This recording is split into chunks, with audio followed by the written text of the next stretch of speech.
Nakakatuwa, no? Ang laki rin ang naitulong ni Meta sa kapaligiran natin. Lalo na tuwing umaga, wala ka na halos makita ang mga chismosa na nakatumpok dyan sa labas ng bahay nyo. Halos bihira na nga rin silang tumumpok dyan eh. Paano kasi? Mas gugustuhin pa nila na mag-isip ng content para sa reels nila maghapon. Oo, ayaw na nila makipagchismisan o makitumpok dyan sa labas ng bahay nyo.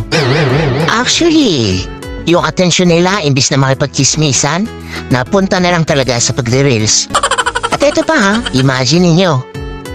Kung dati, bumibili lang ng mga lutong ulam yung mga yan, ngayon, sila na mismo ang nagluluto ng mga ulam. At kahit pritong itlog, inire-reels pa. Ganon kahusay si Meta. At ito ang pinakamalupit. Kung yung dati yung asawa mo tinatalahan ka sa tuwing uuwi ka, ngayon, hindi mo na makausap. Kasi busy na sa pagla-live o hindi kaya busy sa panonood ng live. At ang mas matindi, hanggang madaling araw, nakikipag-engage na lang siya dahil wala na siyang pakialam sa iyo. Ang husay ni Meta, no?